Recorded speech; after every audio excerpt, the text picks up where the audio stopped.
Welcome to On the Line. I'm Christine Williams, coming up for discussion on our Viewpoints Hour. Europe racing to rescue its banks. Canada could do the same. Harper's cuts to the arts and a new bill making it easier for doctors to apologize. Stay tuned.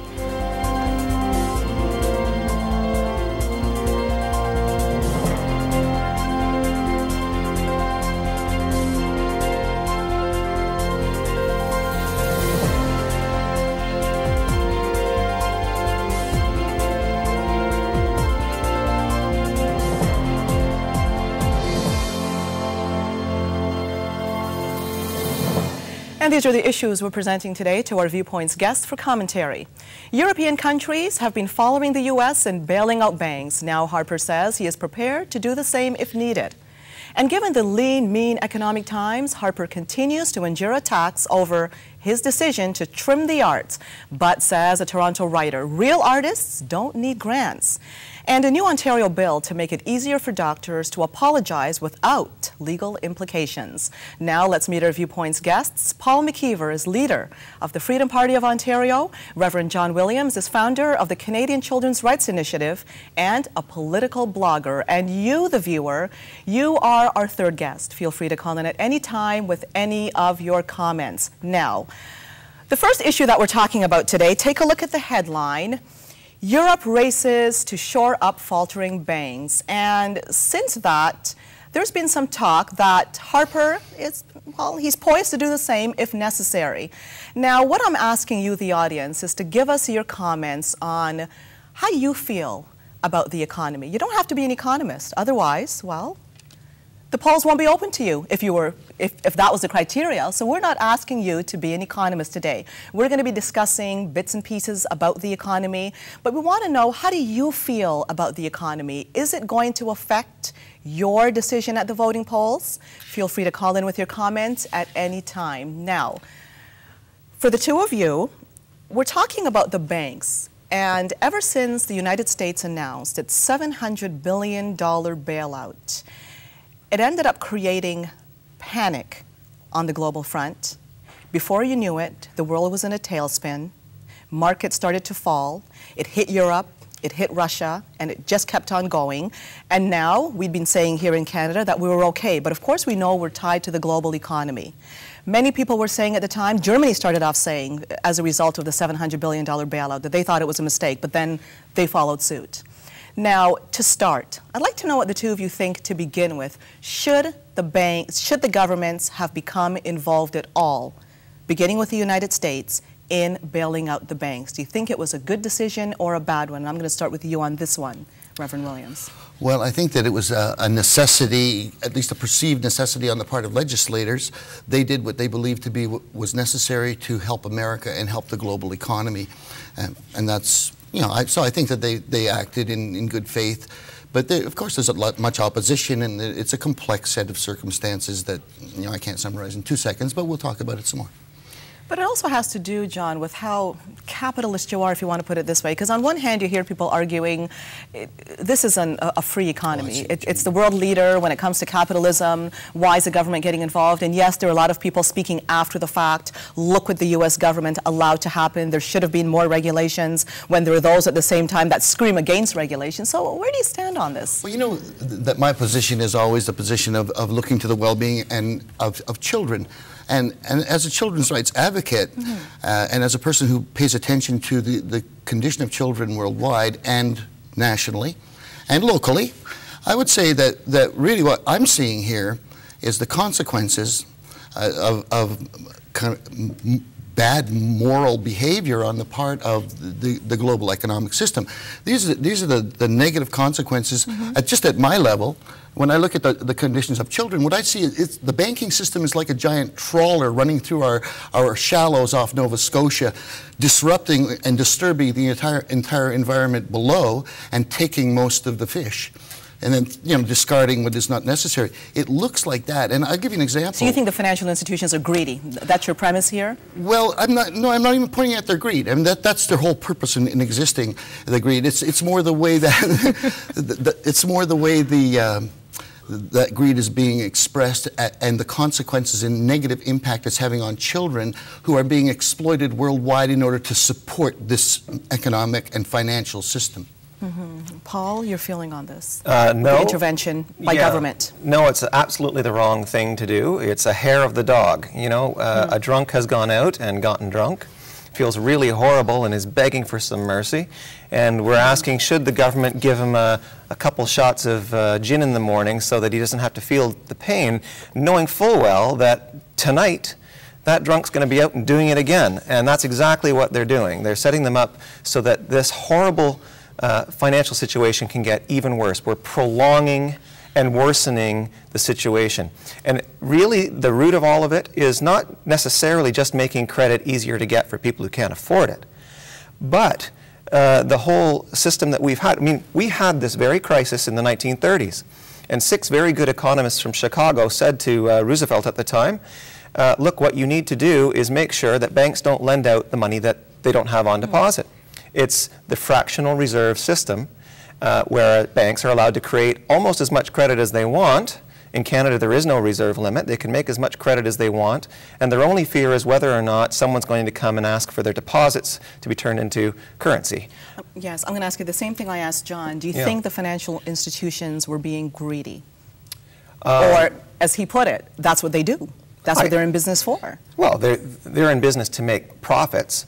I think they were allowed to do that which they ought not to be doing, but which they have always been permitted to do, which is to make as much money as they want in the form of credit, lend it out, collect interest on it. They should instead be saying, I'm borrowing from the depositor and lending that money out to someone else while the depositor is not permitted to withdraw it. And that way, there's no stretching out of this, this making of phony money that can be subject to a crisis. Instead, we're just lending at interest, and you have a relatively stable economy. Keep the money supply even, don't allow these fluctuations, these expansions and contractions, and you won't see the nightmare that we're going through right now. John, you wanted to say something? Yes, I'd like to take things back a step even further beyond the 1930s to 1929 when the market crashed. Great Depression. And you know, my father was there in the midst of that. In fact, at that time, my father happened to be a member of the household of the richest man in this country, a guy who owned a gold mine, the richest gold mine in the country, and that's the guy who raised my father.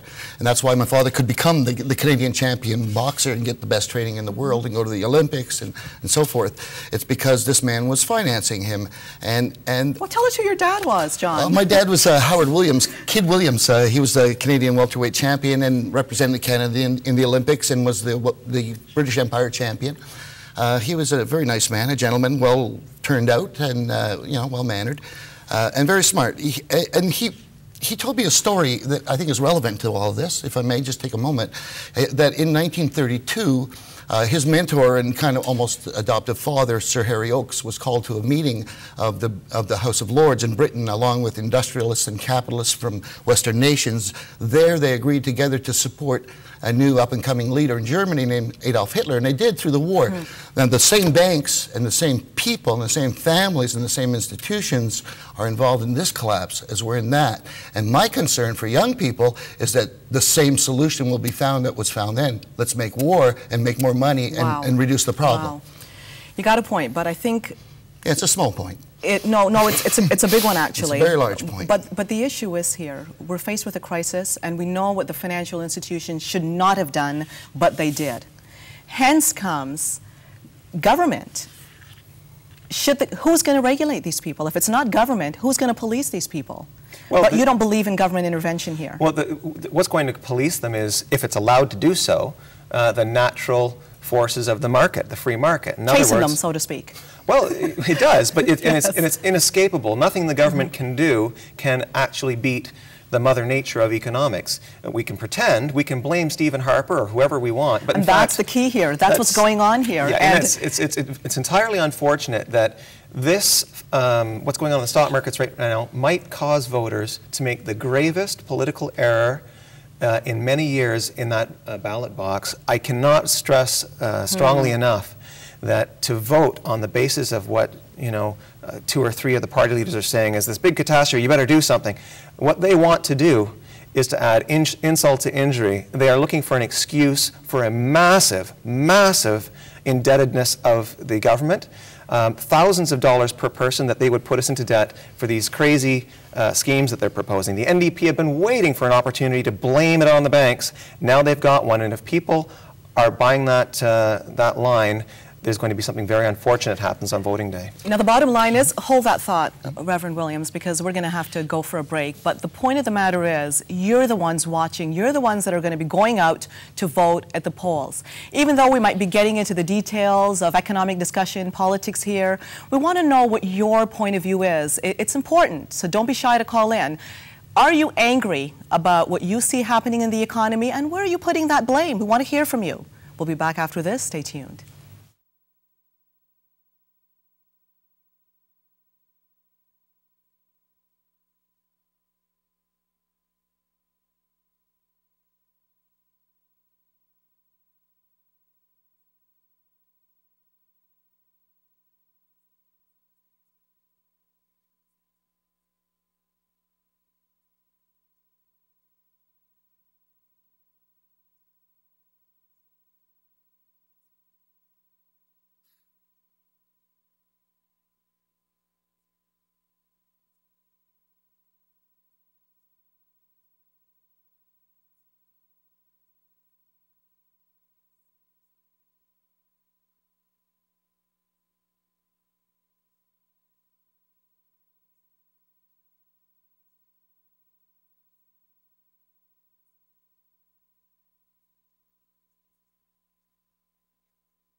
Welcome back to Viewpoints on the Line. We're talking about the economy. How are you feeling about it? Is this going to affect your choice when you go out to the polls next Tuesday? Let us know how you feel as we discuss this issue. Now, you were about to say something, and I asked you to hold on. Yes. Tell us. It certainly is going to affect me when I go to the polls, Yes. and I'm going to vote Liberal, and I'll tell you why. Part of the kind of financial strain that we're experiencing right now is the industrial base is weakened, and Mr. Dion has a plan to strengthen that through kind of green technology and the development, investment in R&D. These are very important components to the future of our economy.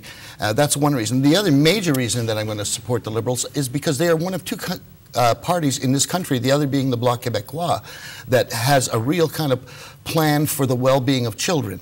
Now, as you know, once again, I support children and their well-being, and part of the the problem here with Mr. Harper, from this point of view, is that he wants to incarcerate children, and I find that abominable. In fact, I've called that legislative child abuse.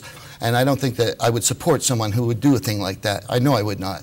Mr. Duceppe expressed that more clearly than any other. But on the more positive side, the Liberals have a plan that takes into account where young people are today and is more of a voice for them. In fact, he has been saying that we should vote not only for ourselves, but for our children. That is to build a strong economy through green development. Incarcerate children, though, you're talking about young offenders here, and I'd like to hear what your point of view would be on that, how Harper's dealing with the young offenders, because I know there's some applauding him, saying, look, these kids could be awfully violent, tear apart victims' lives. And of course, victims' rights people would come out and say, well, they're saying poverty is the problem, but I know a lot of poor people that don't engage in that kind of violent behavior as well. So this is something that's ongoing, yes. Yeah, I don't think it's fair to people who don't have a lot of money to say that people commit crime because they're poor. I don't think it's right to blame people because they're bored. It's a moral crisis. It's not necessarily an economic or boredom. You can't just make someone a good person by putting a basketball court in their backyard. And I think that when we're talking about incarceration under this new proposal by the Conservatives, we're talking about very violent individuals. These are exceptional cases, not mainstream. I don't think we're talking about shoplifting, kids who engage in shoplifting or vandalism. We're talking about kids who are involved in murder. So that is a different deal, and I have some sympathy for that. I'm not affiliated with any of the federal parties. I'm clearly voting for justice, and I don't think that means I have to be in favor of a massive layout of money. I don't think welfare is the answer to crime. Well, the massive layout of money is exactly what it's going to require to build all the prisons that are going to be involved in the future of law enforcement in this country. And I believe that we have to kind of get to the root of the problem. I'm not blaming people for being criminal because many wealthy people are even worse criminals, let's face it. That's not what I'm pointing at. I'm pointing at that there are some realities. The real politic of the person on the street with no money is desperation. That's a major issue here. The money with the people on the street. I think that's the one thing that's driving the elections this time. The money and people's insecurity about the economy. We want to hear what you have to say on the phone lines. Let's go now to you, Maureen, on line 4 from Alberta. Hello, Maureen. You're on the line. Don't blame anyone. It's worldwide, and it's inevitable. It's getting closer to those days the Bible speaks of, when there will be one world government, one world bank, a cashless society, no trading or selling unless you take the 666 number. Maureen, thanks for calling in and sharing that. Well, Maureen, from the point of view of not blaming anybody, she doesn't blame anybody. And people are passing blame. People are passing blame, and just by looking at the polls, how Harper at one point was poised to win a majority. You know, ever since this fiasco in the economy, the polls have registered something quite the opposite. The thing is that the banking system that is failing right now is the exact same one that we've had since the 1930s. The monetary policy we have right now is the exact same one that we've had since the 1980s. Brought in by not just Conservatives but by Liberals. To suggest that this was all caused within the last 2.5 years or however long the Conservatives have been in power is ridiculous. And I know that people are afraid. I think, and you know, I don't think it's the role of a Prime Minister at that point to sit down, take out his hanky and go, oh, I'm feeling for you. The proper role of a Prime Minister is to say, I'm not going to let my emotions get the better of me. I need to hold up things for you. I need to show you that this economy is not as bad as the fearmongers would have you believe it is, and that there's no reason to go switching gears and rushing headlong into a spending spree when in fact it's economically impossible to reverse a worldwide crisis by spending in Canada $800 million or whatever the Liberals or NDP want to spend. It is just opportunism on the left. They're trying to say that, you know, all those billions or millions we wanted to spend, let's spend them now and that'll fix things. Well, that has nothing to do. Their spending plans have nothing to do with repairing the economic system because they cannot do so. It's like throwing pebbles in Lake Ontario and saying you're going to fill it. But Harper is getting the blame. It seems to be self-indicative in the polls. Whoever's in power will always get the blame. It's not that they're conservative or liberal, it's that they're the ones in power. And if you're afraid, you want to blame the government, whoever's in power. Right. It was FDR who actually did a lot of spending in order to shore up the American economy before the Second World War. Of course, the war was the real bonus financially, but prior to that, you know, they built the Hoover Dam, they built the interstate highway system. Many things were done during this period that was spending for the sake of the citizens and the evolution, development, and strengthening of the economy. And that's essentially what Mr. Dion is talking about. I mean, this is not alarmist behavior. I know the man. He's not an alarmist. He's very calm and he's smarter than most people and caring. Yes, he is caring, and I'm not as dispassionate as you are. I do feel for the person on the street and in the bank. Oh, so do I. Everybody's suffering right now. Yep. But again, I'd like to reframe the whole thing and point out, I just want to be a little bit more clear about my perspective on what's going on here. The collapse, for me, is due to in the 18th, 17th, and 1600s, there was a global economic system that was based upon the enslavement of African people. Now we're enslaving children and using them. And this is the moral failure. But who do you blame here for the downfall of the economy? All of us. We all have to but change. You're being fair in saying everybody, because people obviously spent more than they could have afforded, which is what started the whole thing from the States. But you see, Stephen Harper is the one now getting the blame for this. Yeah, no, it's not Stephen Harper's fault. It's not Jean Chrétien's fault. It's not even Pierre Trudeau's fault. It goes back much further. I would blame government. I wouldn't blame any particular party because it's all of them have been involved in it. They're all in favor of keeping the system as it is, even after this election, and that is allowing banks to issue as much money as they want, lend it out, and take some chances, and hopefully we'll be able to honor our debts as they come due. Before we go for a break, let's go now to Nini on line 8. Hello, Nini. You're on the line. Yes. Yes, go ahead. Yes, I just want to make a comment about that gentleman who was accusing the incarceration of children. He said that this is terrible. Children have to be incarcerated if they are disobeying the law, breaking the law. For instance, if they are murdering or kidnapping people. What's he talking about? I mean, children, if they don't get properly disciplined, they're going to grow up into a menace to the society. Nini, thank you for your call. Reverend Williams, do you care to respond to this? I don't disagree that when people are being, when they're being criminal, that they should pay the consequences. What I'm saying is that before that, we have an opportunity in terms of education and in our organizations and institutions in our society to try to prevent this from happening on such a wide scale. In fact, the criminal rates and levels are decreasing in Canada, and I'd just like to respond while I have an opportunity to the credit and many people here, both of you, are concerned about too much disgrace falling on Mr. Harper. And I'm not trying to put disgrace on Mr. Harper. He's my Prime Minister. Okay? In fact, in spite of the fact that I'm a Liberal, he's my Prime Minister as a Canadian.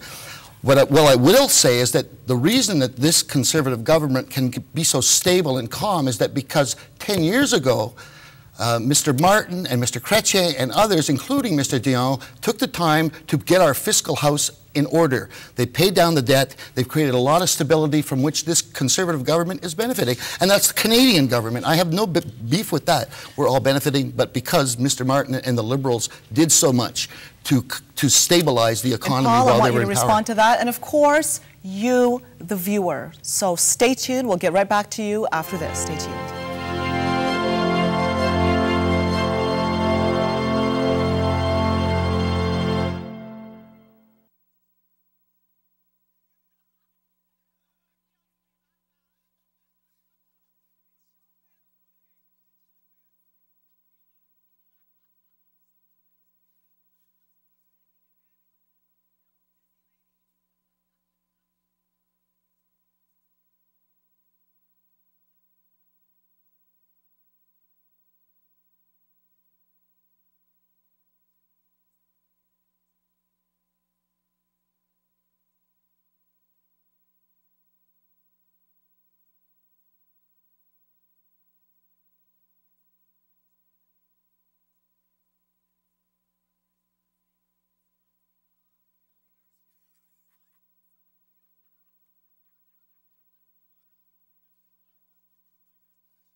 I might, depending on the calls. Really?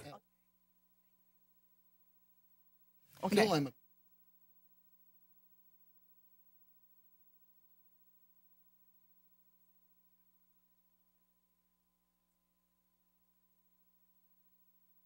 Okay. Can you tell me how much time I have in every segment? Right. Okay, thank you.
Hello again, and welcome back to Viewpoints on the Line, continuing to talk about our first subject matter, and that is related to the economy. We want to know how you feel about it. Is it going to affect what you do at the polls? Let's go now to you, Lorraine on line 1. Hello, Lorraine, you're on the line. Hi, Christine. My comment was regarding the incarceration of young people.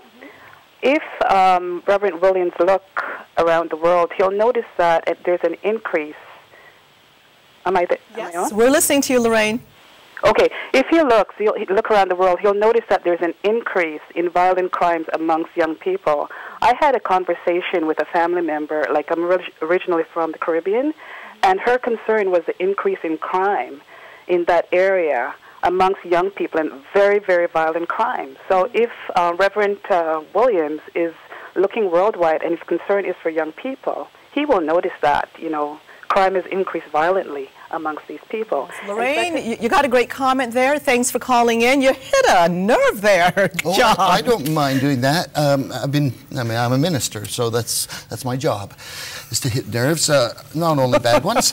I know that there's an increase in violence worldwide, but I also know that the violence is not confined to children, that the children are copying. I mean, people are putting M16s in their hands and forcing them to be soldiers and child slaves. I mean, these are not entirely the decisions of children. They're being caught up in an economic global system that is really up. I'll give you an example. In the Congo, they mine a particular metal, an element that I can't remember the name of it, but it's essential for every cell phone. Every cell phone must have this. Children there are being slaughtered. 3 million people have been murdered in the war. People are fleeing by the thousands. John, yesterday. I understand your point. We got to move along here, though, and to make it more relevant to this subject matter that we're talking about, economics. Yeah. Let's face it, the world is at a point now where we're facing an economic scare. Crisis. A crisis. And there is a tie-in here, because when that happens, you do see a surge in crime. Well, you know, the other thing is, you know, we tend to focus on... But blaming Harper yeah. is an issue we were on. Yeah, and I think we tend to focus on, that's right, we tend to focus on, you know, what about the poor person who's murdered someone? Well, you know, I say, not only the victims, what about the people who aren't involved in a crime at all? Not as a victim, not as a perpetrator. They're trying to get ahead in life, they're trying to learn and live happy, productive lives, and here we are suggesting that it's somehow compassionate to give money to the, you know, to the guy who would otherwise be a murderer, but we're not thinking about the fact that that money is coming out of the education, mouths, you know, future funds and lifestyle of the children who are doing well. Yes. I don't think it's compassionate. I don't think it's a love of children to deny those who are doing well so that we can, you know, fund those who are doing evil. I think that we have to have more regard for the good in people. We really ought to be focused on making society good for the good, rather than focusing all of our attentions and energy on how to turn the bad into the good. You know, we should be making good people better, more so than making bad people somewhat good. And we're going to have to get back to the phone lines now. Dahlia on line 4. Hello, Dahlia. You're on the line. Go ahead, Dahlia. What I want to say is, we always trying to blame our governments. We should be praying for them, for God to give them wisdom to govern this blessed country that He has given us. Dahlia, thanks for calling in with that comment. Let's go now to Georgette on line 7. Hello, Georgette. You're on the line. Yeah, hello. Yeah. I want to say, because I am glad this country, you have a lot of, you know, you see the welfare people, again, you don't feel hungry again. But I blame for people, these teenagers, what I'm doing, this kind of stuff. This is making, he wants to make fast rich. He wants to make more money. This is reason not to poor, not poor people, this is reason you have to punish these kind of people to leave another right people live free way. Yes, go ahead. I want to comment that this crisis that we're facing right now did not come as a surprise to me. I've been preparing for this for a number of years. In fact, I've written and published a set of essays called Building the Canadian Dream, which is available on my blog. You can probably see it on the screen, or on my website, blindmansees.com, because I used to be blind. And what I'm talking about is not just a fiscal or economic response. I'm talking about, in those essays, about a national response. People of all persuasions working together for a set of goals that will serve not only us, but take the Canadian culture, which I consider to be remarkable. John, what about the carbon tax? That's been one that people have been fearful of. Well, I understand that, and I can understand why they would be. I'm not afraid of it. And the reason is that I'm aware that the environment is being really eroded because of the way we're living right now. We have to put a price on carbon. This is, I mean, all economists of all persuasions basically agree with that. Some want to wait. And Mr. Layton wants to impose a certain kind of system, but a group of scientists, 200 of our best scientists and over 80 of our economists are supporting this plan because it gives us an opportunity to enter into the global trade market and to begin to meet our responsibilities as a nation in terms of lowering our pollution. And this is one of the sad consequences of the way we live. One of the best arguments against the carbon tax was just made, that it'll involve us with all of these other countries that currently are engaged in huge financial crisis. That's all countries. Well, exactly, not us. Today it was released, I believe it was World Bank or or IMF had released a study showing that Canada is the #1 banking country in the world. The banks are top in all of the world.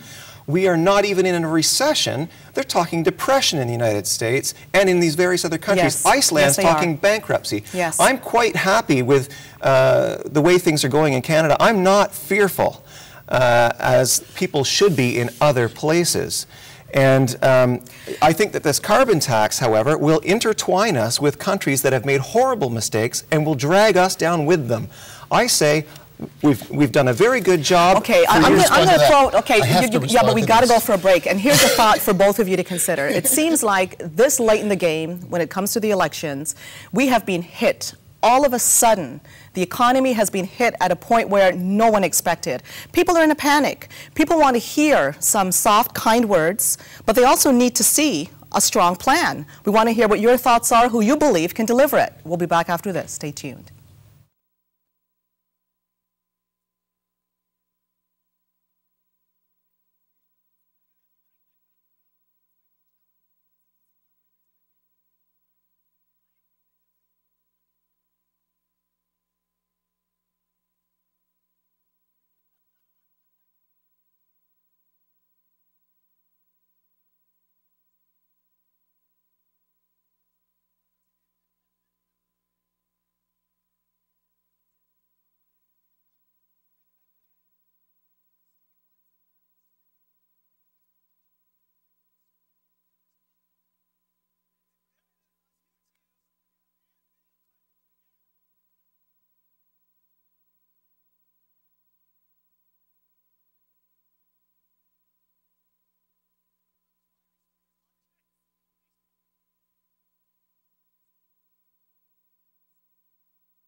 again. Welcome back to Viewpoints on the Line. Let's go straight to you on the phone lines now. Ted on line 4. Hello, Ted. You're on the line. Oh, good afternoon, Christine. Good afternoon. Just a very quick comment. No politician is to blame for the current economic situation. Certainly not Mr. Harper and no other politician. Nor is Mr. Harper the savior of the economy. Our economy was doing really well under the Liberals, so Mr. Harper is not the steady hand on the rudder like he'd like everyone to believe. And the reason Mr. Harper is falling in the polls is because the majority of Canadians are left of center, and Mr. Harper is the only right-wing party, okay, that is running. So Mr. Harper's ideology is not shared by the majority of Canadians, and that's becoming abundantly evident as this campaign goes. Ted, I've got one question to ask you. I'm not going to argue with anything you said there. It sounded fair enough, but what do you attribute this to? The fact that Harper at one point was looking like, according to the polls, like he was going to win a majority. What reason do you give to that? Well, I think Canadians really start to pay attention when it gets down to the last final 2 weeks of the election. Plus, the things that Mr. Harper has done, such as going on a CBC program, but not playing by the same rules as other leaders. For example, not accepting questions from the public, but only a one-on-one interview with a CBC interviewer, does not sit well with Canadians. They don't see it as open. They don't see it as honest. Ted, thanks for calling in, because there's something I want to pick up on that point. You made a great point here, because according to everything I've been reading, Harper is perceived, whether or not it's true, he's perceived as someone that's a little out of touch with the general public, maybe a little too calm, too collected, from the point of view of some people are not feeling that sense of assurance at a time like this, perhaps, when they're feeling a sense of panic. And I'd like you to comment on this one. Yeah. You'll get yours too, John. Yeah. Actually, for a Prime Minister, as opposed to an opposition leader, I want someone who seems a little less compassionate, emotional. I want someone who, when everyone else is running around with like chickens with their heads cut off, says, calm down, things are fine. You need that. It's not only good prime ministerial behavior, it's necessary in an economy that's built largely on trust. Is it seen as cold, though? And that's what I'm wondering, whether the public is seeing it as cold as opposed to... I don't think so. I think that we had just days ago, I believe it was October 2, that's how recent it was, that Harper was poised to win not just a majority, but a huge majority. A sweeping one, yes. Yeah. It's not that the Canadians are, I mean, let's face it, these Conservatives are not the Reformers, they're not even the Alliance, they're pretty much the old PCs. And if you look at the policies of the Liberals and Conservatives, they're pretty much the same with the exception of the sweeping carbon tax. So I think by now that kind of feeling, that fear about the old reform policies is gone. What really has hit him in the numbers is precisely stock market fears. That's all it is. Yes. And he could have been Liberal, Green, NDP, and it would have hit him the exact same way. It's not that he's conservative, it's that he's in power. John, quick comment, because I want to go on to the second subject matter, which ties in to what we're talking about today. Okay. First of all, there was a comment earlier that we wouldn't want to enter into agreements, these kind of financial and trade agreements with the same people that we work in the stock market and all the banks are tied together. We wouldn't want to do the same thing we're already doing. Of course we want to do that. We want to do more of the same. The other thing concerning Ted's comment and him commenting that this was a conservative initiative, I don't know if you're all familiar. I met with Tom Flanagan a week or so ago, and Tom Flanagan is an American Republican who has been advising Mr. Harper, and he is the one behind all of this.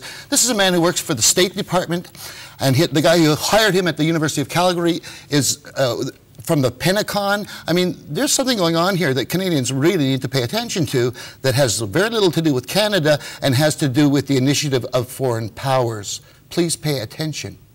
Okay, let's go now to you. Well, right now, though, we're talking about, before I get to you on the phone lines, we're talking about the whole Harper confidence issue, and I'd like to hear a quick thought from you on that one. My quick thought is that anyone who uses as his main supporter someone who has ties with the Pentagon and the State Department and the department, other American organizations like this of government, make me distrustful. Are you making the Americans out to be the bad guys here? No, I'm not. I'm just saying that these are ties. I was just reading an article in the Walrus magazine that's available online just before I came out the door. I thought, I just want to check into this a little bit, and looked into, because I'd met him, and I know he's very close to Mr. Harper. He is his #1 confidant and advisor.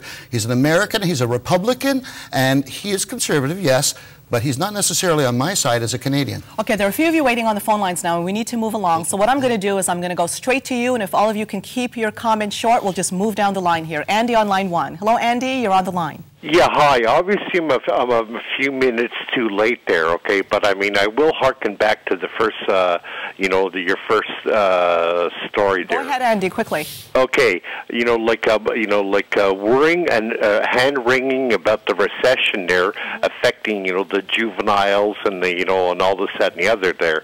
They're bottom feeders, because that's where the food is, okay? And secondly, let's worry about our businessmen, our farmers, and our small businesses. Yes, Andy, thanks for your call. A wider picture here. Let's go now to Anne on line 4. Hello, Anne, you're on the line. Hi, I just wanted to make a comment. As a Christian, I really feel that Stephen Harper is the closest to what I value than, hello? Yes, we're listening to you, Anne. Okay, sorry. He's the closest of what I value in, like, the liberals brought in gay marriage and all that. I think as Christians, we should really think about that. I don't know where the Reverend's coming from, but, we're talking about moral things, too. It's not just about the economy. Thank you for calling in, Anne. Another issue beyond economics. Thanks for that. Let's go now to George on line 7. Hi, George. You're on the line. Hello. Yes, I'd like to say that I live in this country for 10 years by now, and so far I see that Stephen Harper is the best Prime Minister ever. And I think if we follow his recommendations, what do you like about him? Quickly, what do you like about him? What do I like about him? I like his confidence, I like his expertise, I like his attitude. Okay, George, thanks for calling in. Let's go now to Betty Ann on line 2. Hello, Betty Ann, you're on the line. Yes, thanks for taking my call, Christine. I just wanted to make a comment that the way our country's going, and when we're spending all this money on the war, Afghanistan, and if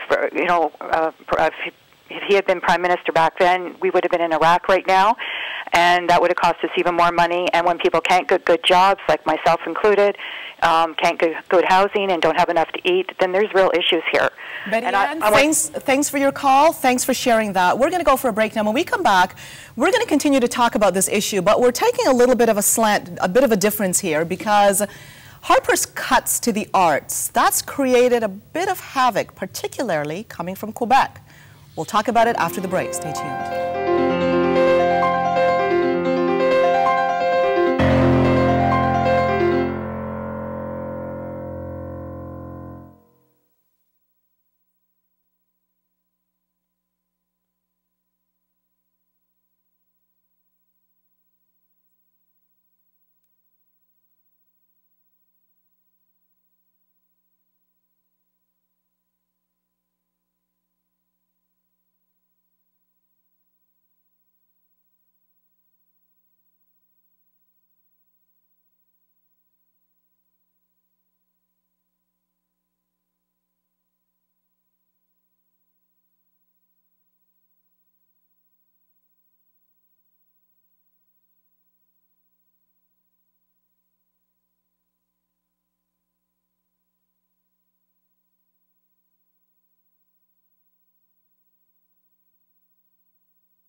Hello again, and welcome back to Viewpoints on the Line. Once again, for you watching, you're welcome to call in with any of your comments about any one of the subject matters that we're dealing with today. Now, we're going on to a second part, and it does relate to the elections. Take a look at it up on your screen. It's Stephen Harper. Here you have it. The real artists don't need grants. That was an opinion here by a writer in Toronto who basically said that when you look at the cuts that Harper is making, out of $3 billion, there's something like $45 million that was taken away from it.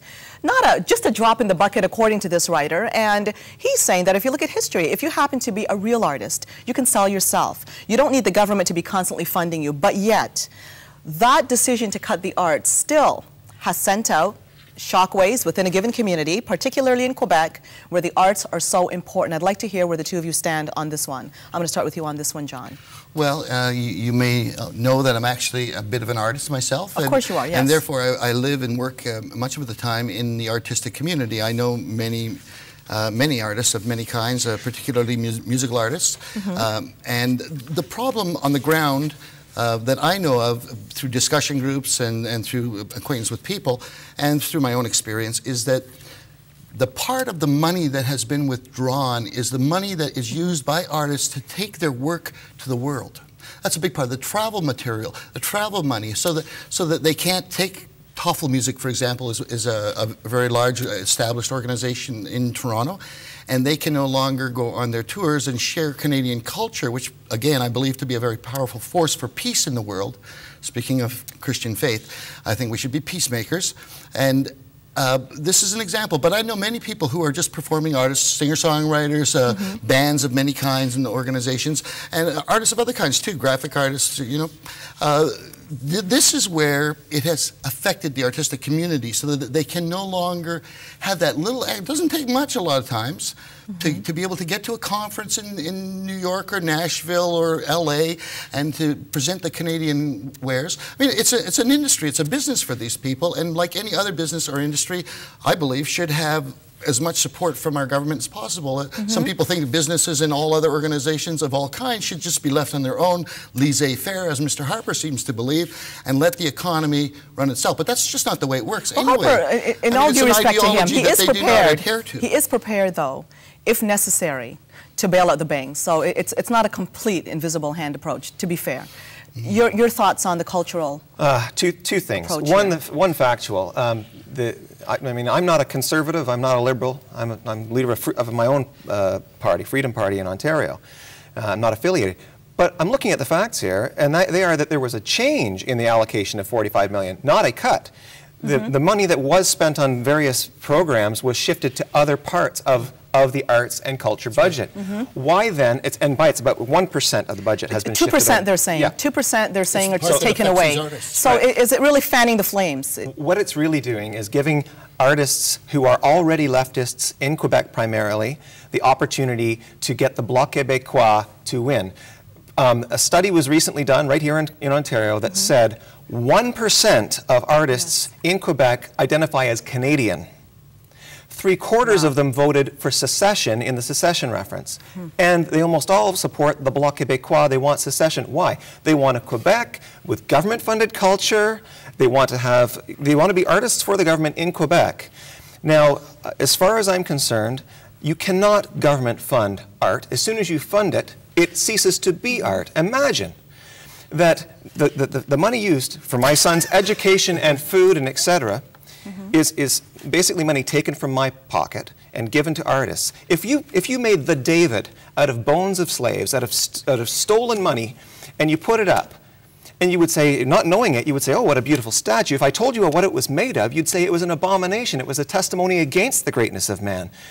You have to look at the full context. And when art is made with money taken from people who didn't consent to give it, that's not art. That's evidence of a crime. If anything, if it's good art, if it looks like good art, it's a fraud because it was not possible by means of voluntary consent, but only by theft. I think that this is a phony argument. It's been hyped up so that the Bloc can win back support in Quebec, and it's a disgrace. Yes, if you can respond quickly, because I want to hear what our viewers have to say. The David was financed by blood money. Just to be clear, And the kind of money we're talking about here is not blood money. It's money that comes from the resources of all Canadians. We're in this together. We're not all alone in Canada. We must be in it together, or we're not going to survive. Artists need support, and the world needs artists. In fact, this person uses hockey as an example. Hockey even uses artists. And we're going to go for a break now. We'll return after this. Stay tuned.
Hello again, and welcome back to Viewpoints on the Line. Let's go now to you, Herb, on line 7. Hello, Herb. You're on the line.